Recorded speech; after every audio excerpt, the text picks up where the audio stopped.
is the Yoga for BJJ podcast. No, you have to start like this. Untapped. Yes. Untapped, a podcast by Yoga for BJJ. Yes. Are we keeping direct conversations and biased breakdowns?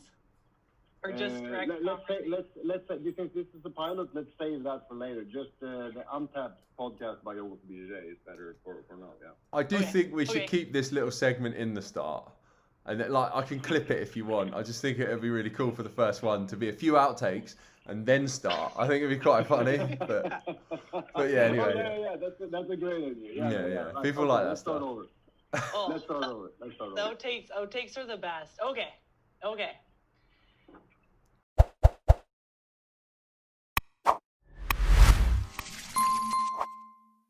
And I'll give you like a sign when we're done. Like, let's finish up. We'll have a safe word that I need to edit things out. The safe word can be peanut butter. Then we'll know that I need to edit it. Yeah. Oh yeah. Okay, great. Okay. Great. How long roughly are we going for? Just so I've got an idea of time. I'm going to set a timer. Thank you. Let's do 30 minutes. What would your initial gut reaction be to Untapped? Like it's not been tapped out yet, I guess. Okay. Yeah. Okay. Good. Yeah. Yeah. It sounds jiu-jitsu-y because it's got tap in it. Yeah, exactly, yeah. And then it's Untapped, the resource is Untapped. But the first one is, why are we starting a podcast? Why are we starting it? Okay. Why now? All of a sudden, after Yoga for BJJ has been around for 7 years. Have we actually started now? I don't know, sure. Should we like introduce? No. Should we like introduce it to begin with? Just literally like imagine the Yoga for BJJ logo's just popped up and then like count in. Yeah. And then. Yeah. Okay.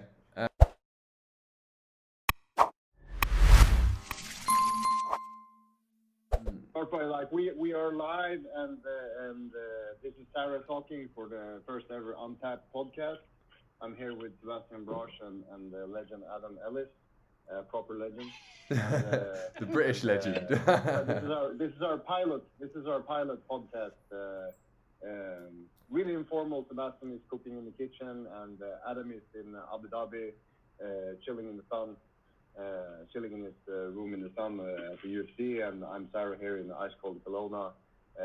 And let's start of this whole podcast series with a few questions to introduce ourselves, or something like that. I can just edit that in. No. Now you do it, Sarah. Do your best. Give us your best. All right.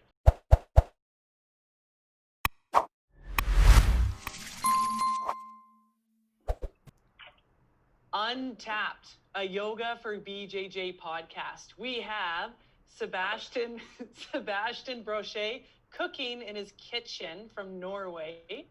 What are you cooking? I'm cooking cabbage falafel.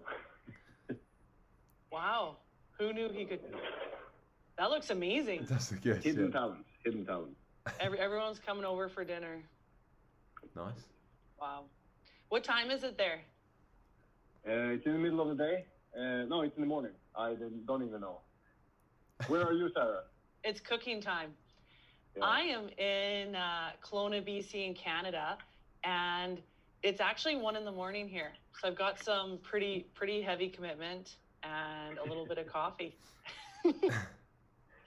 And Adam, where are you? Hey, I'm on Yas Island in Abu Dhabi, so I'm lucky enough to be on Fight Island. Yeah. What Fight Island? Fight Island, UFC Fight Island. A few UFC events here. I'm lucky enough to work on them, so I'm sat in my hotel room talking to you two. It's nearly 12 o'clock here. So Fight Island, they actually bought an island and they just fight on it. UFC bought it, and that's what they do there. It looks like it. Yeah, it looks like that's what they're going to do now. UFC fights on an island, basically. I think the rest of the island is open, but we've got a safe zone that we've got to stay in. So, yeah, it's good fun. Great. Why are we calling it Untapped Podcast? Why are we calling it Untapped? You're asking me. Yeah. Let's have Adam answer that. Adam, why is it called Untapped? Untapped. It's not been tapped yet. We want it to sound jiu-jitsu-y and fresh content that's not been covered, hopefully. Different interviews with different people, not just the same stuff you hear over and over again. So, you know, we might interview the people that have been on podcasts before, but we're going to go for a new angle and hopefully get some interesting interviews. Yeah, I think so many podcasts and people I listen to, when I kind of get to virtually know them, there seems to be many more questions than I had before that I would like to know. So the more I learn about someone, the more curious I become, and like, what do they really mean? And if there is a contradiction, I would love to follow up and kind of challenge them with my white belt level of understanding contradiction. And I was like, hey, I'm thinking this and this because you said A and B. What do you really mean? So it seems like everybody is like a huge untapped resource of information, and I would love to interview and follow up on as much as I have heard them talk on later. That's my angle. But I think it would be really cool, a cool format that all of us interview different people. So I do one episode, Adam does the next one, Sarah does the next one, because we are three very different people. And I think that will really show in the podcast that we think differently and we will interview different people. I think it will be a great balancing force. I think so. Different people, different viewpoints, different life experiences, different sides of the world. So it'll be really cool to have all three of those views. Yeah, and it'd be cool to find out, you know, what TV show the world champion's been watching recently, or, you know, we can tie it into jiu-jitsu obviously, but, you know, you want to learn things about people as well, not just jiu-jitsu. You know, what other training they do, you know, what they have, I don't know, just different conversations. We all know the kind of main stories that people talk about on podcasts. So it'd be good to get other content and learn about people, because you only really know about jiu-jitsu. You know, people could have really interesting lives out of jiu-jitsu. So I think it's important to get that. When you say that, the first thing that comes to my mind is the email we got for the online teacher training yesterday from a woman from India. And she says that India is kind of waking up out of the hunting for money mindset that every country goes through this, like money. And then, hey, where's my health? Where's my family? Where's my friends? Where did my life go? And India has over 1 billion people, like 1.2 billion people. And she says the middle class and people are starting to wake up to realize that life is so much more than hunting for money. So I think when I read her email, it really struck me that the jiu-jitsu is about so much more than tapping someone or just grinding every like five trainings a week and trying to win the next championship. Jiu-jitsu is so desperately needed for everybody who struggles with ikigai, which means it's the Korean for purpose, a reason to step out of bed in the morning. And jiu-jitsu can, we all know it, we take it so much for granted, but for someone who is new to jiu-jitsu and watching this podcast, jiu-jitsu is like it's a virus 10 times more effective. It's easier to catch it than COVID. Jiu-jitsu, when it bites you, you're done. There is no vaccine against jiu-jitsu, and it really draws you in, and it usually draws other people with you. So it's your wife. I had a friend here yesterday. His wife is 46, and he's like 39, I think. And she gets drawn into it. I gave him one of my smaller gis, and she just put it on immediately. And like, she didn't train jiu-jitsu, but she's already excited about this new thing because it's so different from everything else. And what I'm trying to get at, to summarize my random blabbering, is that jiu-jitsu draws every aspect of your life into it. How do you sleep? How do you eat? What other stuff do you do? Do you walk in nature? All of this will affect your jiu-jitsu, and jiu-jitsu will be your main priority. Like, which kind of job should I get next so that I can train Wednesdays. That's not a thought that would ever occur to someone who hasn't trained jiu-jitsu. Like, I'm going to change my job and reschedule my life so that I can participate in the open mat on Saturday. Like, who does that? Everybody that trains jiu-jitsu does that. And you have so many angles and so many aspects, like breath. I will definitely interview a friend of mine from my yoga studio in Norway. She's a pulmonary doctor and a specialist on the most rare cases of breathing problems. And she knows so much about CO2 and breath, it's ridiculous. So I will look forward to interview her, like going into almost satanic detail in how the breath works and the molecule exchange. And for, like, it doesn't matter at all, it seems, but when you are taking this from a jiu-jitsu perspective, it's like, that's why, what does it mean to gas out? We say gas out, but we're not literally running out of gasoline. What are we meaning? Are there different types of gassing out? Like, stuff like this will be so interesting to someone who is who has been infected with a jiu-jitsu virus. I'm done. Another aspect to add to that is the mental side of it. Like, for me, for going into tournaments, I've gone into tournaments where I've been in the best shape of my life, but I haven't performed well because mentally I wasn't there. And then Masters Worlds, I'm a master, I'm old, but Masters Worlds, I actually had pneumonia and then I went through antibiotics. So I wasn't, back to 100% yet. And then I competed, but because mentally I was so there, I did really well. So it was the mental aspect that's super, super important that you wouldn't even think of. So jiu-jitsu, like everything that you're saying, the lifestyle, the work, the training, the friends, then there's a whole other mental aspect of it, which is, I think, an addictive challenge. What do you think, Adam? Yeah. What does jiu-jitsu do for you? No, well, I agree with what you're saying about the mental aspect, because I've always struggled with my confidence in my competition game, and I spoke to a mind coach, and he kind of helped me create like a alter ego, which isn't that popular yet, but I kind of step into someone else almost when I compete now, just in my mind, and that's helped me massively. So you're right, it'd be good to get someone that understands that side of things to explain it, because you having the belief in someone else, but within you, that can help. So definitely, as you said, the mental side is huge, and the breath work.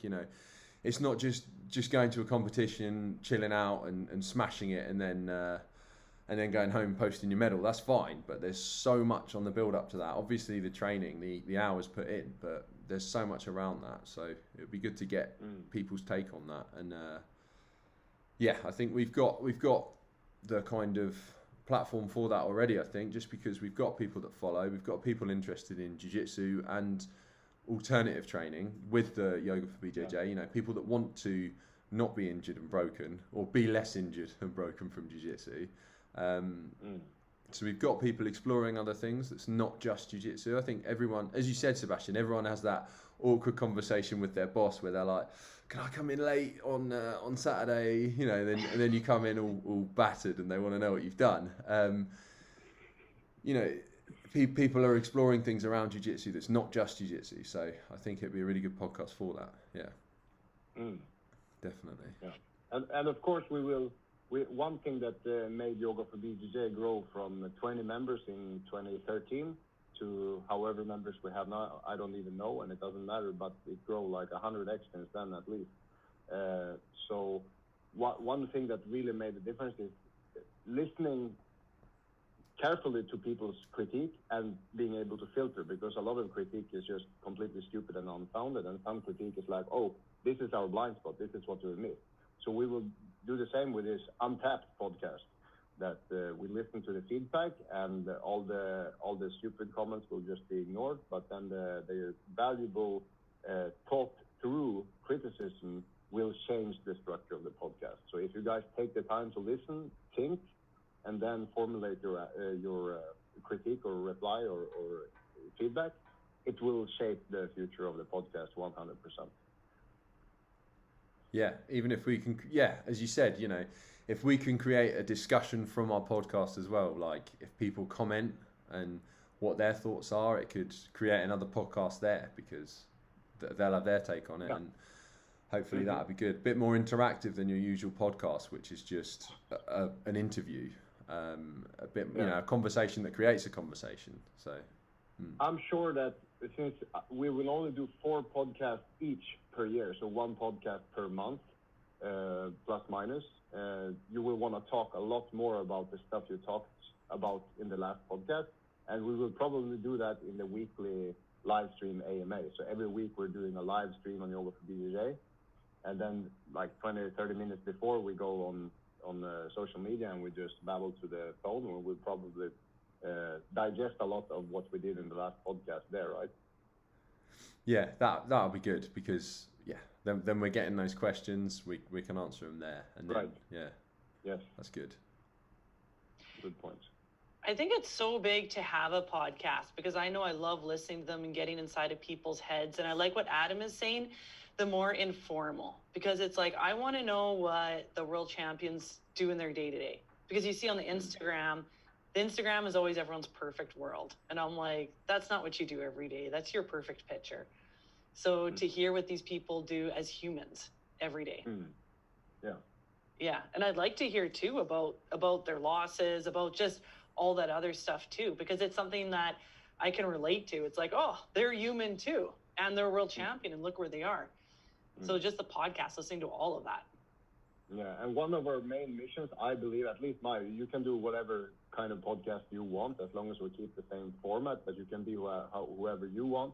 I know that who I want to be is I want to try to penetrate the facade, because everybody needs a facade, because if you're completely open, some people are so ignorant that they will like trash you, even without intention, but you need a facade and a shield to put up in front of you to just filter out all the BS. But I want to penetrate the facade and try to get to what people say when we click stop recording, and then you have the chat afterwards. That's where I want to try to penetrate and see what people really want. And if there is something really controversial in my podcast, I will try to get at least one person a year to be anonymous, someone that everybody know who it is, and we can even alter the voice so that you can't hear the voice, so that they can say exactly what they mean about if it's steroids or whatever it is that it can be controversial. I want to hear their true thoughts without them risking their public figure and getting attacked in slow grappling or whatever other platform that kind of can be a bit, polarized. So I definitely want to try to get to that and see, maybe interview someone who did steroids back in the 90s, and like, how did you think? How is things different now? How did you justify it then? How have you grown? Or are you still blind to, these questions that no one ever dares to ask, it can have the space to come forward if we do anonymous interviews. So that's definitely something I plan to do. That's going to be so good. I'm so excited for that.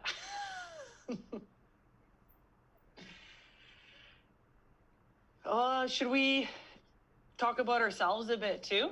Introduce ourselves, and even training. Are you training, Sebastian, during COVID? Not really, hey? Family, farm time? I'm in better shape than a friend. I have a friend who is like a super heavy guy, and he looks super strong. He trains in the gym every day, and he trains jiu-jitsu with a few friends in his close circle.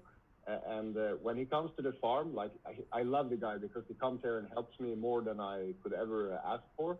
But he's weak as shit. Like, he was struggling carrying 2 big 2x6s, and I took 4. Like, what's the problem?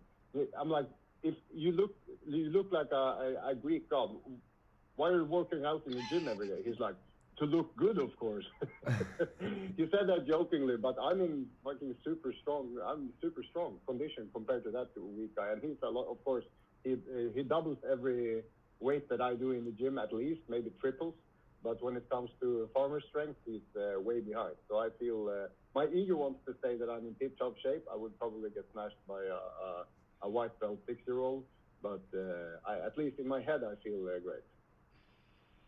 There's something to be said for that day in and day out, just moving the hay bales. You one time posted a video, and I actually watched the whole thing, and I'm like, how many hay bales is he moving? And I'm like, am I really watching this whole thing? And it was a long video, and I just watched the whole thing. I'm like, does he do that every day? I don't do it every day. I do it twice a year. But the real thing you want to do is the iron bar where you put down poles. That's a work for that separates the girls from the women, so to speak. I think so. I think the farm strength definitely trumps the gym. Like my boyfriend's worked on the rigs and stuff, and he has that strength like you do. He's so strong, and he's only a white belt, hey? But he goes to the gym, and the guy's like, "Why is he so strong?" And I'm like, "I don't. He just is. I work out all the time, but he's way stronger." But I think it's mental strength too. It's like, hey, I gotta feed the animals. Okay, I gotta do this. Like it's just what you do. Whereas in the gym, it's like, all right, I've got to make it through another 20 minutes of these reps. Like it's not a big deal when you've got like 2 or 3 hours of that farm stuff. It's hard, man. So Sarah, tell us about yourself. And you live like really close to the North Pole. And what's your plan with the upcoming plan to move house and stuff like that? Tell us a little bit about your intricate personal life. My personal life. Yeah, I'm in the North Pole. We sometimes make igloos for fun. And my boyfriend has a property. So we're looking at slowly building up a farm there. And it's a lot more work than you would think to start building it up. It was a cool experience, though, because his dad is a logger and he's a logger. So then he got his dad out and then there were falling trees. And to see these massive trees falling and then nothing gets wasted. So they're using their chainsaws to use it for like the cabin they want to build. But then talking about farm strength, my job was to get all the extra branches. And that was freaking loose. Like it was 6-7 hours. And I'm like, I'm such a sissy. This is so hard. And the boys are there with the chainsaws and climbing trees. So that it was a really cool experience. And I love it because I think it does. It makes you physically and mentally a lot stronger and being out in nature. So we're slowly working on building that. And I love being outside. I've been doing some dirt biking. He got me a dirt bike, so really safe, all the safety gear, all that. But it's just being outside, being in nature on the farm, which has been really different because before COVID, it was all training, all weights, all inside, all tournaments, all work. And then now, I'm sure for a lot of people now it's shifted where it's like, there's a world out here. Wow, this is pretty amazing. And isn't it ironic that all the weights in the gym, it's like then you go out and work outside or work on the farm or whatever you're doing, you get way stronger out there. That's crazy. That should be the subject of one of our podcasts. We find someone who used to train a lot in the gym and then went into hiking or mountain climbing, mountaineering or something. And we name it like farmer strength versus the gym strength or something. And we kind of dive deep into someone who has both experiences. That could be a cool episode. Yes. And I think Matt Hughes was a farmer and he was really strong, eh? They call him the farm boy. So yeah, lots of outside. And I think everybody has their underground fight club. So that's been fun. I got my black belt a year ago and all the black belts I train with let me know that I'm the white belt of the black belts. But they're like, we're just going to let you know. And I'm like, thanks guys, appreciate it.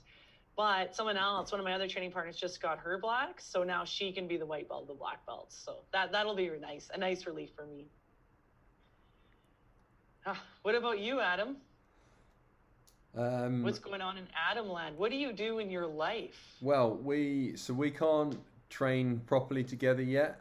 I mean, the gyms have opened again. So, I mean, you guys are working on your farmer strength. I'm not going to lie. I'm doing none of that farmer strength stuff. I'm at the gym. I'm on my cross trainer. No, I'm doing weights and like the odd kettlebell workout and stuff. A lot of my workouts at the moment are kind of, I'm trying to get better at handstands. So I'm doing a lot of core stuff, a lot of like handstand holds and things at the gym. And then I'll do like a different body part workout. But how long do you do it for when you're working on your handstands at the gym? The first probably like 15 minutes at the gym. I'll do some work on handstands, 20 minutes maybe, and then I'll get on with the normal workout. But luckily, are you warm when you do that? I'll warm up whilst I'm doing it. So I'll warm up my core, my shoulders, and all that. But yeah. No farmer strength, unfortunately. I need to come out to the farm. Maybe that's what Sebastian's trying to do. He's trying to get me to come to the farm for like a week, and he's just going to work me hard. And he's like, "Yeah, you'll be strong. You'll be strong." Putting all the ceilings up and stuff. The friend who was here yesterday, I didn't meet him for a couple of years. He used to be a power lifter, and he lifts like 300 kilos in the classic deadlift. Wow. So he's ridiculously strong. And he set his personal record after starting yoga. It taught him how to breathe and prepare and really find that extra little inch of strength. But when he wrote like, "Hey, can I come over today on my bike?" I'm like, yeah, sure, but bring your gloves, because this is not a coffee meeting. Like, if you want to come here, then you're gonna work while we're catching up. And he's like, yeah, that's no problem.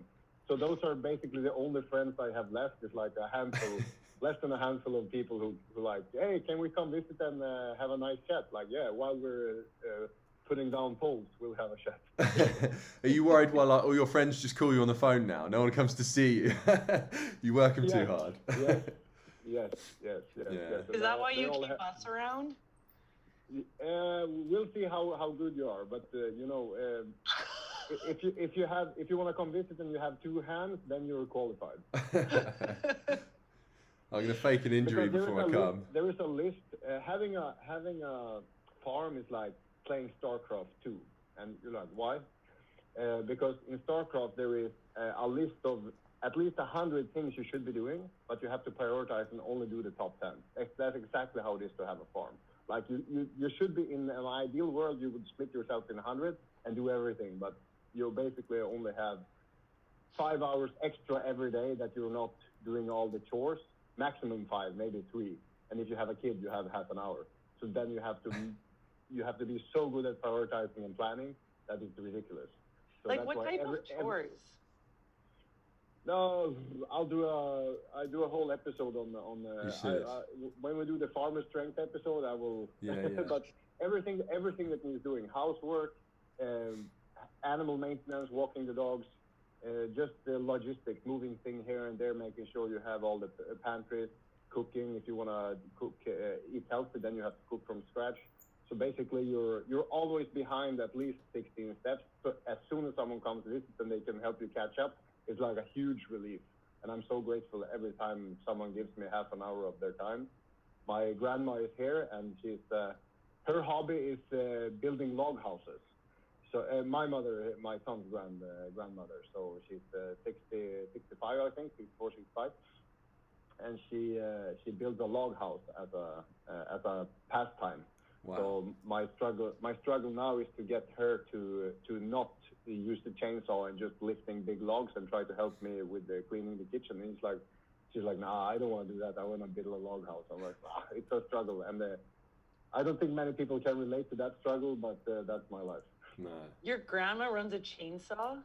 No, not my grandma. My mother and my son. I call her grandma because we call her what my son calls her, but it's my mother. She's retired. She's 60 plus, and she just builds the house from scratch. I help her lift the heaviest logs, but then she'll manage the rest for herself. She runs a chainsaw? That's very cool. Everybody runs a chainsaw. You'll have to learn if you're gonna move to a farm style. Chainsaw is like your loop your choke. staple. Everybody needs it. Your staple, yeah. I feel like you're just trying to set me up to help on the farm. You've already made the gaming reference as well with StarCraft, so it's like you're just trying to like crawl me in slowly. Yeah. I just can't get over how tough Sebastian's mom is. Yeah. No, I'll show you some pictures. Can I share the screen? No, never mind. I'll do it later. I'll show some pictures. That's amazing. I wanna talk about a super quick thing. There is a girl in one of the closest small cities here. They made a Facebook group which says, "Let's beat the shit out of this girl." I don't remember her name, but there were like 15 people who were gonna meet up in school and just beat the shit out of this 13-year-old girl. And it came into the news, and she's obviously bullied and feeling unsafe to go to school or even go to her hobbies. So a friend that runs the closest gym to me here, they just opened a couple of months ago. He said, like, you can join our gym for free and we'll teach you to fight back. and this girl's dad was super thrilled and happy. And when he sent this to me, I also sent the guy like a free yoga for BJJ subscription for the dad, and they could do yoga for BJJ together to get in shape. And he's like, oh, that's super awesome. And then when I started thinking about like, if this is the reality where they single out the kids, I remember how it was in school, but everything gets exaggerated over time. And not exaggerate, it gets worse and worse in here and there. In some places it gets better, but you know, with the nature of social media and the online thing, it can be what we call it, exacerbated. So if this is the new reality, then we really need to put time and effort into thinking how we can change this. Because if it was my daughter, I would love, the ideal condition would be that, okay, 15 people, she sees like, oh, there's a Facebook group, 15 people want to beat the shit out of me. I'm going to come, and I'll write in the group. I'll like request to join the group, and hey guys, so you want to fight? Great. I'll show up at the date and time you described. Be prepared to fight, all of you. I will be prepared, and if you guys come all at the same time, you're dicks and you're pussies. But if you come one by one, I'll beat the shit out of all of you. That's the confidence I would love my 13-year-old daughter to have, and that should definitely be one of the priorities of everybody who runs a gym, that you should make every kid that comes into the door bulletproof in a couple of years. At least have the confidence, even if she gets the shit beaten out of her, at least she knew because my friend who was here yesterday, he said the biggest mistake my parents made was, if someone tries to beat the shit out of you, just run. You have quick legs, run as fast as you can. He's like, it was the worst because it only got worse. I ran away from the problem and it kept chasing me. So and he didn't have martial arts then. He started later in life. But he started working out instead, and that's why he became a powerlifter, to get strong. But it doesn't give you the same confidence as being able to kick someone's ass without hurting them. Because you don't want to teach a 13-year-old boxing, because if they punch someone in the face and they fall back and, pass out and hit their head, they die. It happened. He just told me about someone else that this happened to, and he went to prison. Like, they were kids, and he punched the guy, and the guy died. This will never happen with jiu-jitsu. This girl, she can be 13 years old, and she can fight one of the older boys that, tries to bully her or even rape her, and she can beat him so bad that he feels like he's dying, but 10 minutes later he's in no pain. Like, he can't even flip it around and go to court and have her, because there is no visible injury. You can beat someone so hard with jiu-jitsu without any legal consequences that it's a great tool. Like, you will be absolutely unfuckable when you know jiu-jitsu. And I think this should be a priority for every gym owner, to have this mindset to help these kids be bulletproof and not become bullies themselves. Yeah, I think that's the other important thing, like you said, teaching kids not to become bullies as well, because sometimes it's not their fault. They could have really bad parents that haven't taught them that, or bad parents that bully them, which is a lot of the time why it happens. So if you've got kids in your gym like that, teach them why it's not cool to bully someone, what it feels like, and then it's not going to happen, hopefully. But because it's not always the kid's fault. You look at them as bad kids, but they're kids, they're learning. So it could just be bad parents and neglect. So yeah, I think that's important. Yeah. Yes. I think having, like, through my teaching, having a lot of girls in my women's kickboxing, but then, like, I agree, Sebastian says, I use it to get them into the jiu-jitsu, and then the women's self-defense too, where it's like, to be a female and to be able to defend yourself is so massive. And even in the self-defense workshops, it's hard to teach something in like 2 hours or 2.5 hours, or even a 4-part series.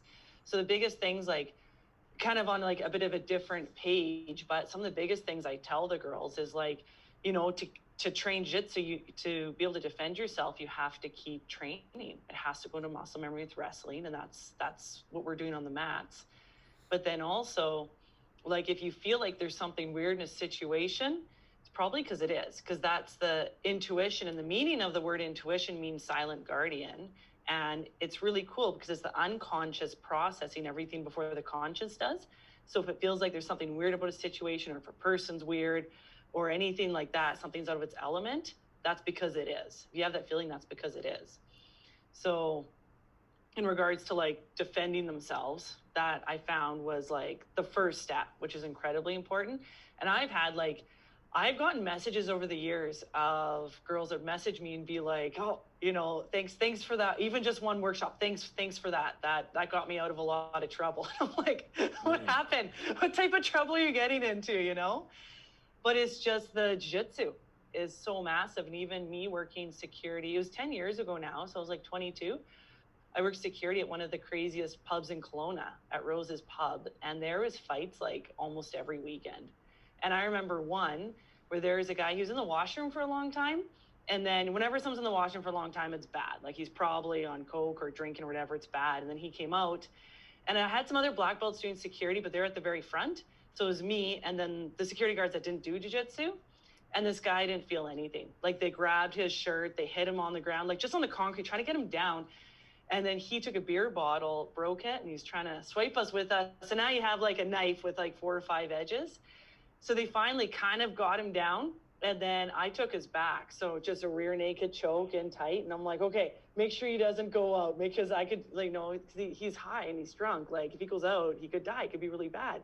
And then he went out and I'm like, this could be really bad. So he handcuffed him, and then he woke up and I'm like, okay, thank goodness. And he was so mad. He's like, who did that to me? What happened? And then, and no damage. Just like Sebastian said, no damage. The police came, nothing happened. No, it didn't look bad at all, but we got control of the situation. So even having just that one jiu-jitsu move and knowing how to control and how to be safe in that, like for me, it's like obviously I have like a soft spot for females because I am one. And having been in situations with fights, it's like, for me, especially when the girls come in the gym, the really, really cute, pretty ones, I'm like, you know, this isn't a hobby. Like, you need to do this. This should be mandatory. Yeah. And it should be mandatory for girls and guys to do the same hobbies. Like, if you have young girls and young guys training together every day and learning to defend themselves against each other and beat each other up, they're not going to do it in the pub.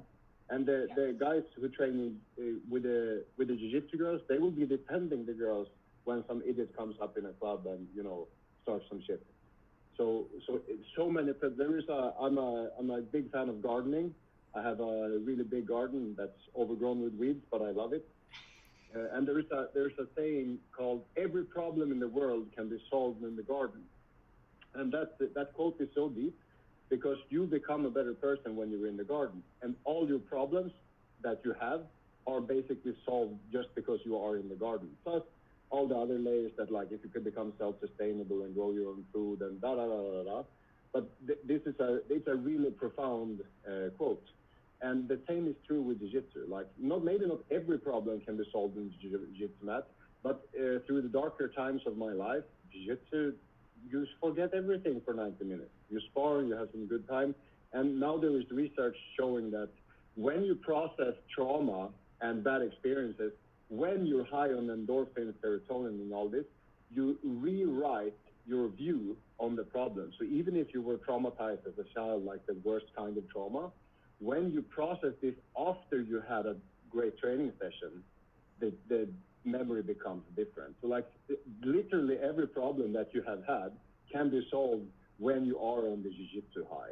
So I think we are right now, and most people don't follow us that don't do jiu-jitsu, but over the course of the next 10, 15, 30 years, they will like, oh, these guys were right all along, and we will be old and like, yeah, we knew, but we don't wanna, what do you call it, gloat, but we were right. There's been, we actually had one guy with us who was in the Army, and he wrote up a really cool article about how jiu-jitsu helped with PTSD. And we've had some emails of how the yoga has helped with that too. And I'm curious to learn more about that in my life, like how the jiu-jitsu and even the yoga for BJJ helps with that PTSD. And I think it's like the jiu-jitsu provides a way to get that control back, because when PTSD usually comes from a loss of control, something happens in their life that's out of their control, and that's why it's traumatic, or something's taken from them, can't control it. So the jitsu almost brings back that control, because you can tap, you can learn to breathe, you can have that, just that mental focus, and to learn that even when you're losing, you're not really losing. You know, oh, I'm stuck under mount. Okay, you know what? I'm going to last under mount today for an extra 3 minutes before this jerk taps me out. Next time is going to be 4 minutes. That's been my life with my training partners. But it's cool. Like, there's so many layers to the jitsu, and even talking about the kids, like what you're saying with the kids when they're really young, it's like, how can we change this next generation of kids so they're not bullying and they're not beating up? It changes the kids. It just makes them better people, because that's what jiu-jitsu does as adults. But imagine it starting it as a kid. Like, it's unreal. Yeah, and every generation has to rediscover all the perks of life and remake all the mistakes.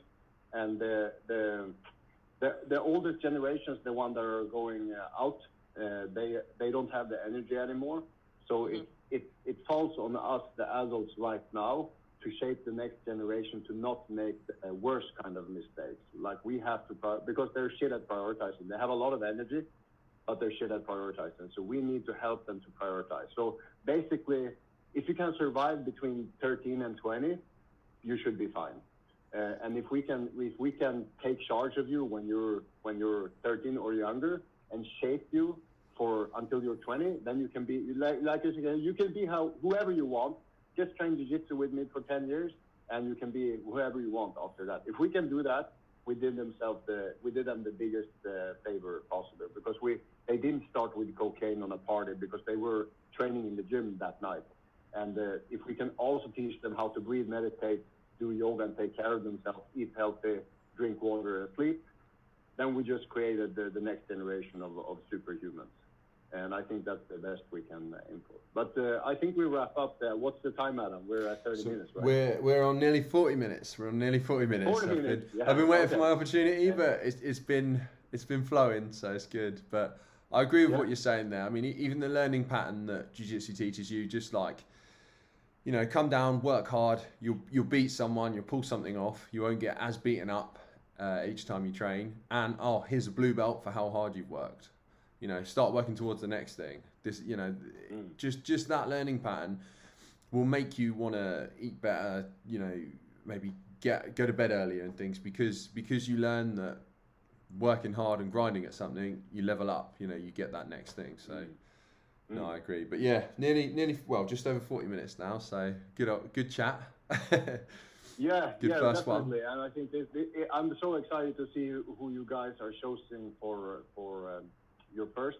Yeah, I've got a really good idea for my first one. I won't. No spoilers, but I've got a good idea. I've got mine too. I got mine too. I got mine. Mine is someone I've wanted to interview since I read 10 years ago. A really unknown guy. Nobody knows him, but he's like notorious in several sports.